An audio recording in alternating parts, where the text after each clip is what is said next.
modi Tahirou Sarr, grosse bataille devant la chambre d'accusation niki le 21 mai.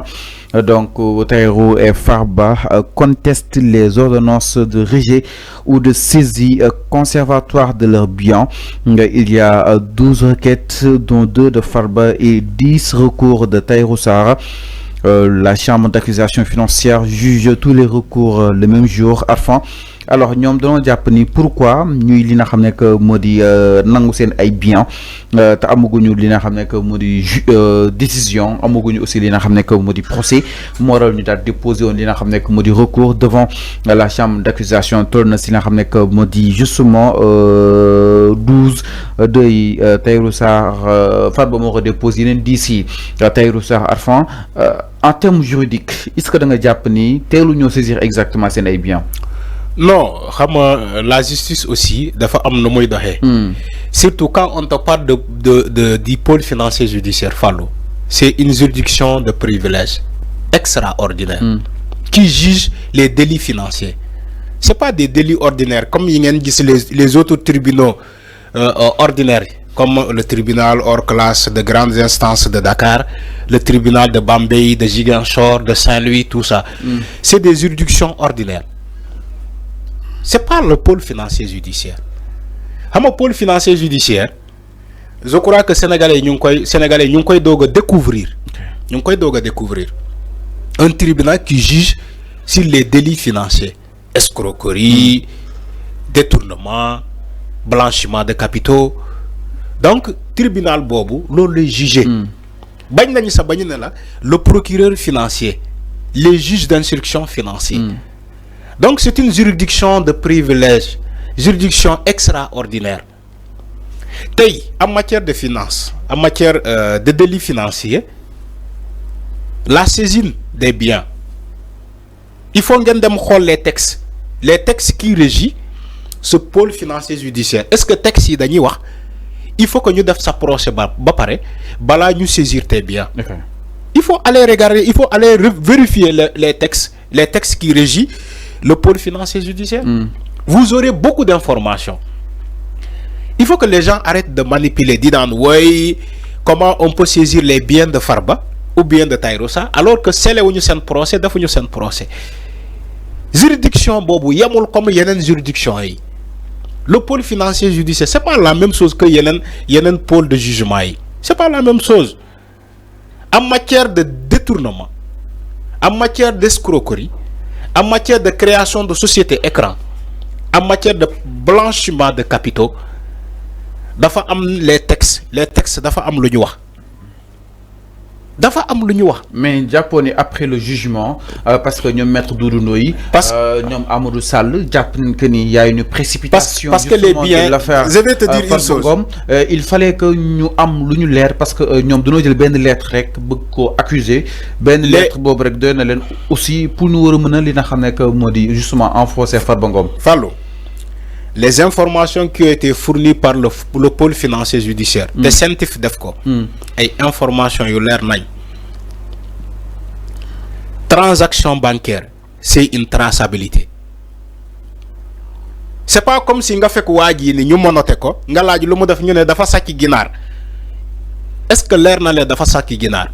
Il faut une enquête approfondie pour nga xamni waji de que dafa sàcc ginaar jambour.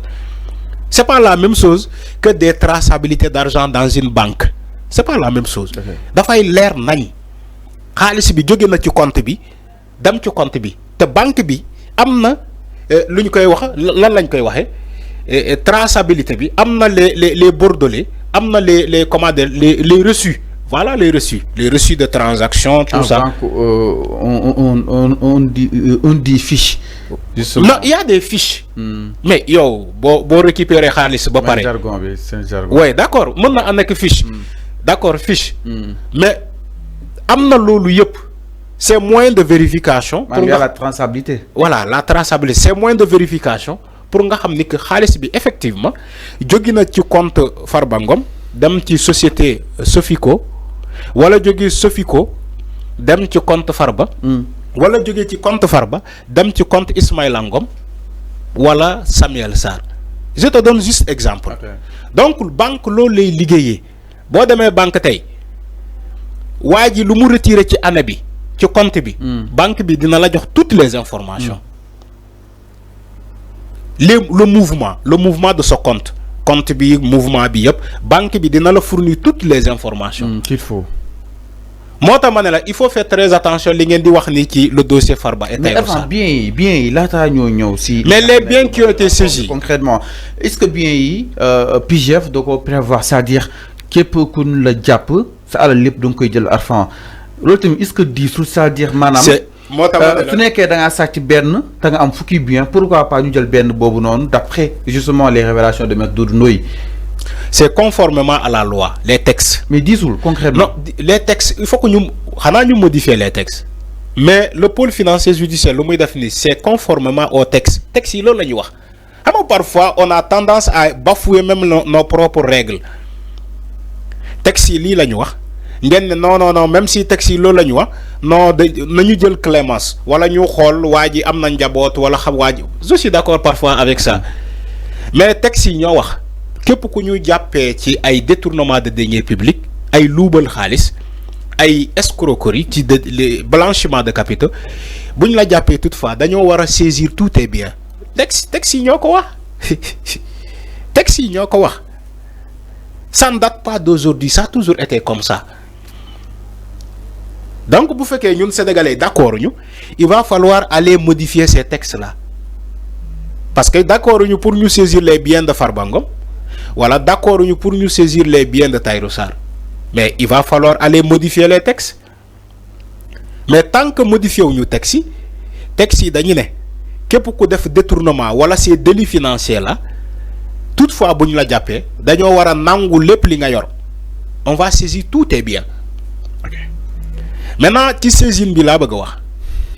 Le fait de saisir ces biens, les biens de Farba wala de Tahirou Sarr, ne veut pas dire que il est coupable. Texte yi ñoo né nañu saisir lolu ba paré. Légui, toutefois bu amé procès wala enquête bi bu feñalé lenen, mu reconnaître ni que Farba deful dara, tout le matériel qu'on a saisi dañ koy dello ba mu mat seuk. Toutefois bu ñu révéler ci enquête yi wala procès bi ni que Tahirou Sarr deful dara ko ak luñ ko topé, tout le matériel ou les biens de Tahirou Sarr que l'État du Sénégal ou bien la justice a saisi dañ ko koy dello. Mais enfin ñu jàpp ne aussi dañoo am ay njaboot yu ñu war a dundal entre autres te itam bien yooyu peut-être amoon na fu mu doon xaj laata. oui xam aussi. loolu itam naka la ko daal di jàngatee parce que ces avocats ñu ngi koy avancé. xam nga boo amee njaboot aussi yéen ñi dalay jomb.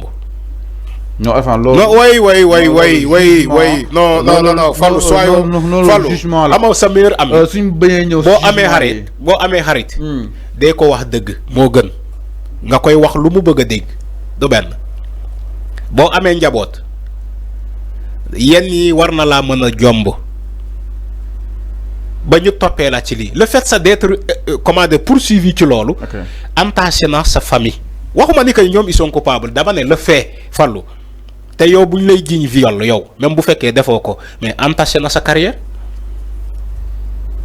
entaché na sa carrière ba pare. donc loolu dafa am carrière mu entaché. mais ñoom Tahirou Sarr ak Farba Ngom léegi ñëpp sénégalais yi waxuma ñoom ñoo def de même bu ñu génnee kaso sénégalais dañu leen di xoolee bët ay sàcc ay blanchisseurs d'argent ay créateurs de société écran.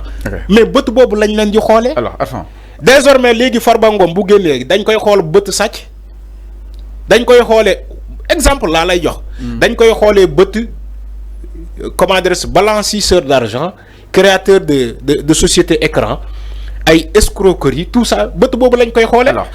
donc moo tax ma ne la boo amee njaboot da nga war a sàmm sa njaboot. alors ba yeneen erreur yi nga bañ cee dugg. parce que bu suba bu ñu la toppee ci lu mel ni ba saisir tous tes biens la famille est victime suite à tes erreurs. yow kilifa gi enfin soo la ñuy defee ne ba tey si dossier boobu noonu leen itam du côté de la régie gis nañ ko tey si xët bu njëkk bu li nga xam ne moo di justement l'observateur